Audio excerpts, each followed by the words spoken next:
Alright guys, so welcome back to the channel.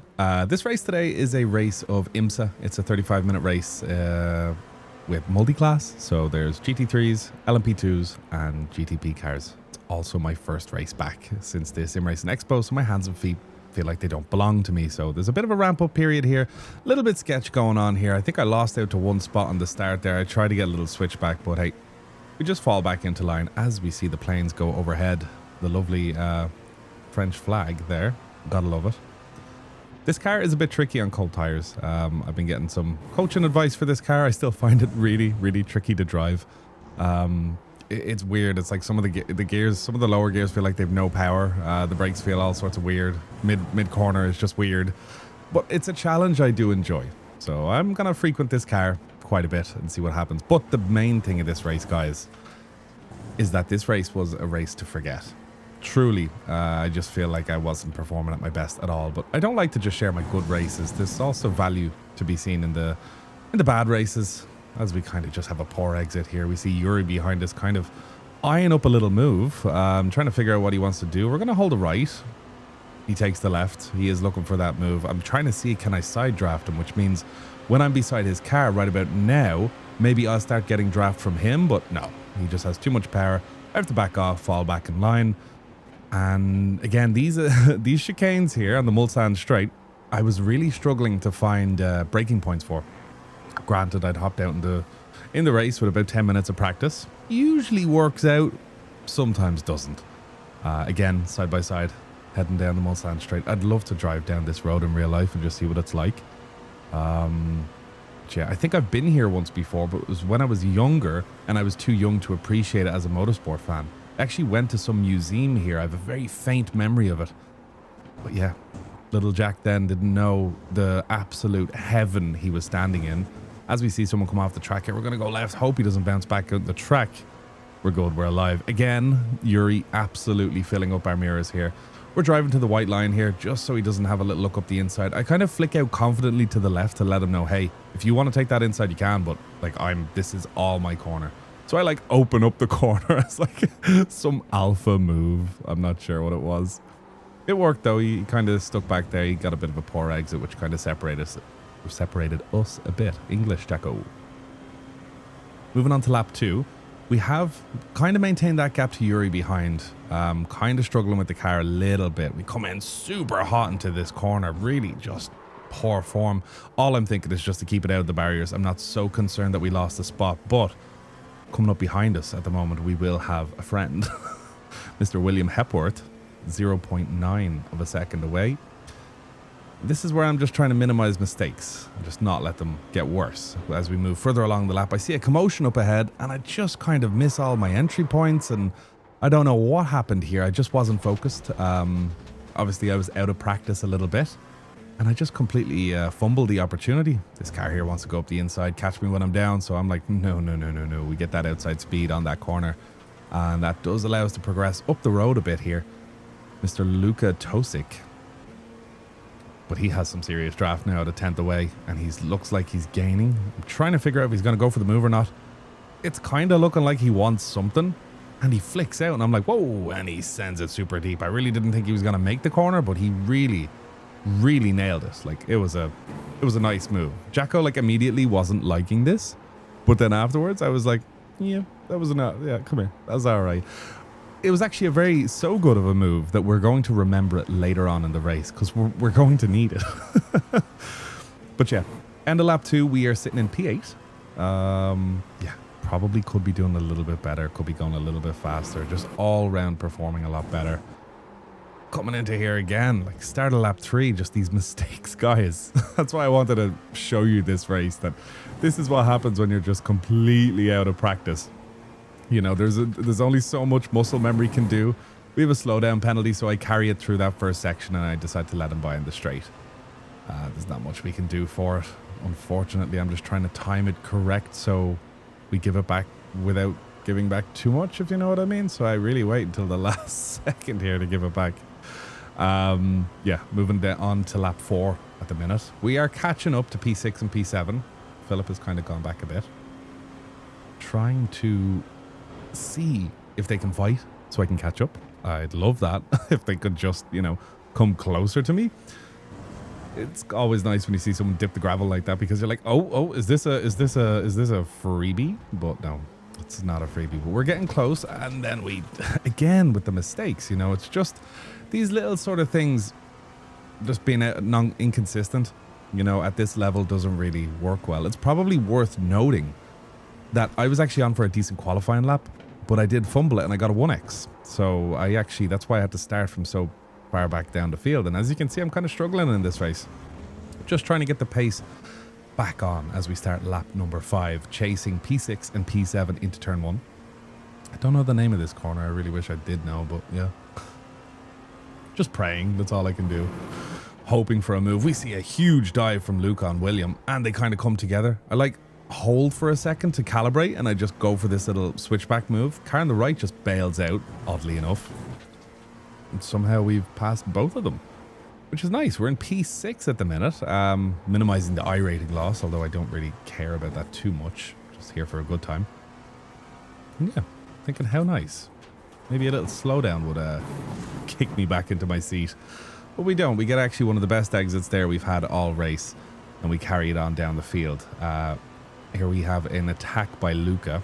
Getting quite close. He kind of gets a little bit close and bump drafts me. It's not really a bump draft to help me as such. It's more of a bump draft to let me know that he is the bigger dog and I am the chihuahua.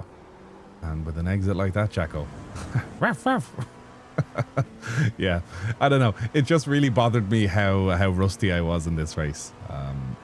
Just from being completely out of whack. And I think one thing that doesn't help is that when I went to the Sim Racing Expo, I was on so many different simulators that I had calibrated myself to all different types of force feedback pedals, needing to do different things, seating positions, that usually when I come back from those expos, my rig is like, home. You instantly click with it. But for some reason this year, it was like different.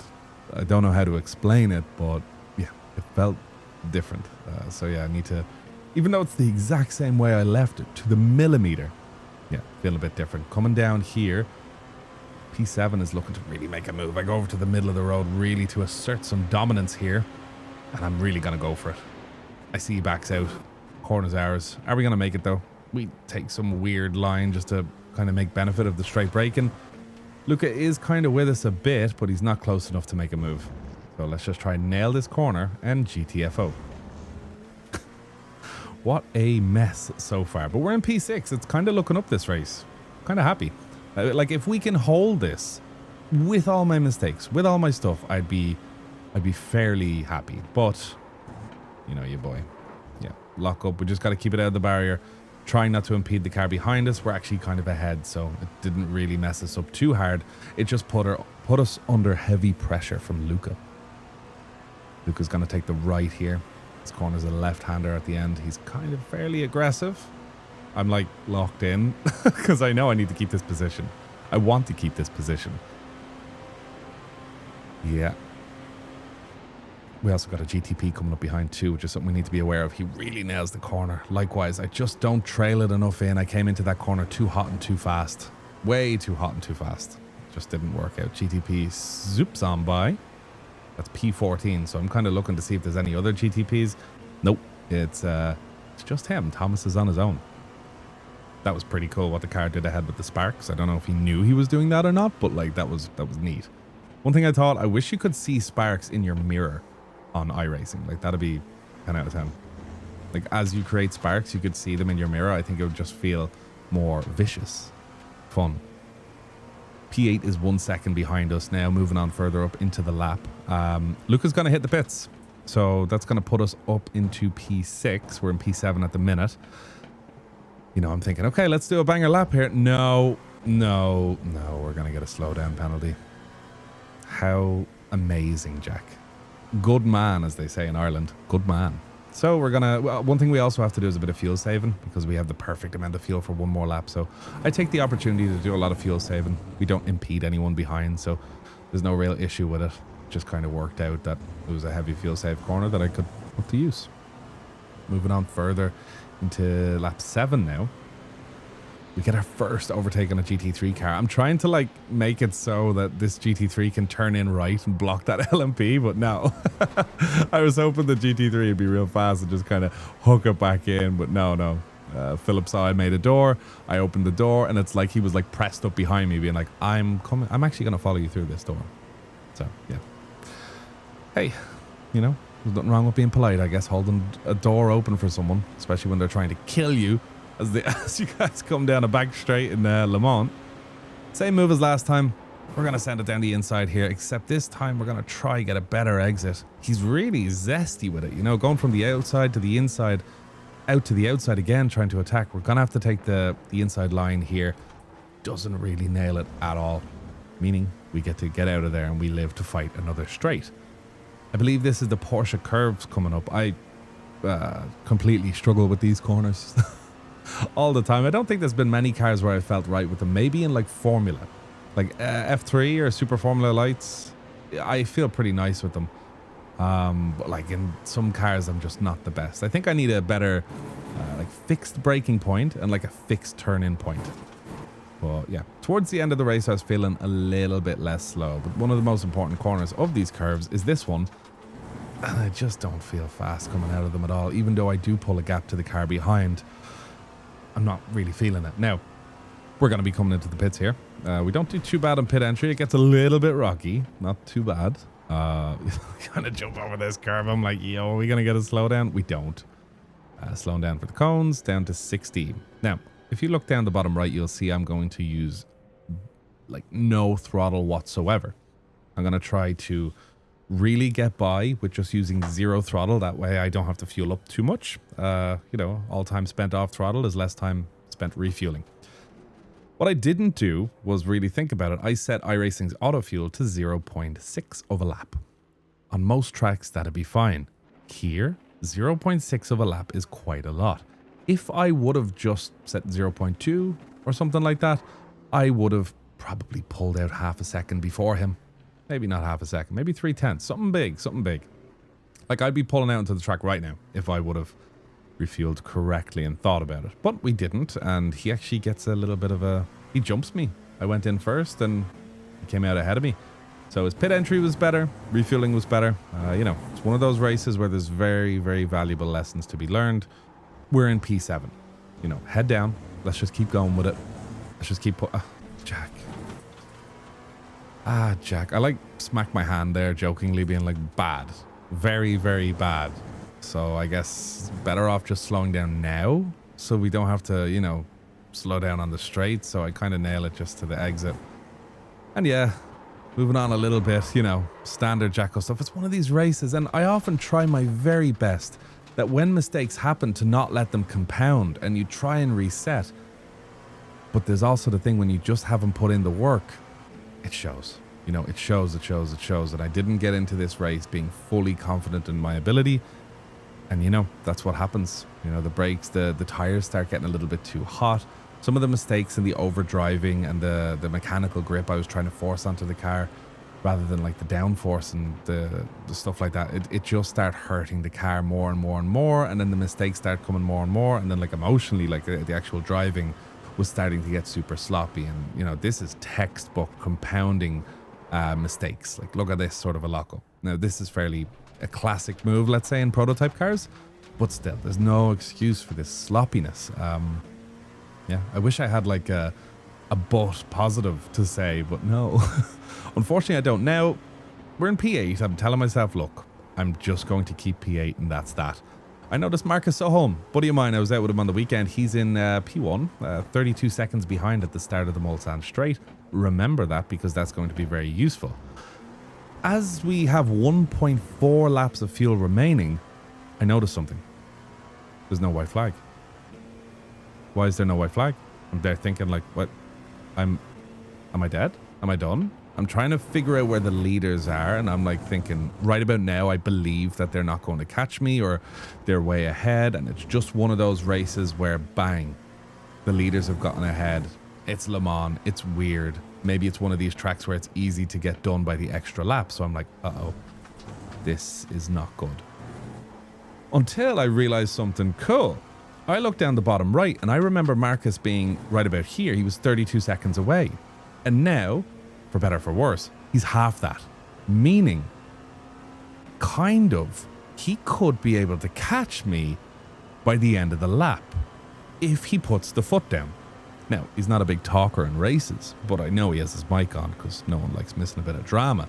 So I hop on the mic and I tell him, hey, buddy, I've no fuel. I need you to catch up and pass me. Because he might be on some sort of a strategy, he might not care, he might be much further ahead in the leaders. I need him to pass me, and I can't just slow down to wait for him because I've Dan and P9 at 2.7. Now, for anyone not understanding what's going on here, basically, I don't have the white flag, but because the timer up the top left is gone, if he passes me, he'll get the checkered flag because he is on his last lap, if you know what I mean. It's pretty weird. I know what you mean. Like Luca, for example, he'll have to go finish that lap. What's quite odd, even if he crashes on that lap, he gets to keep P7 because it's happened to me before in a PCC race where someone took me out.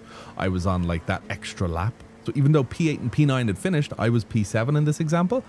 I crashed, but I kept my position, which is doesn't make much sense at all. But anyway, Marcus is 2.7 behind. I'm just praying he can get Lucas. He gets Lucas, but I'm just trying to think, like, is this going to be possible? Is it going to be possible? And then when I see the delta just creeping up and creeping in, I'm just like, yes, this is doable.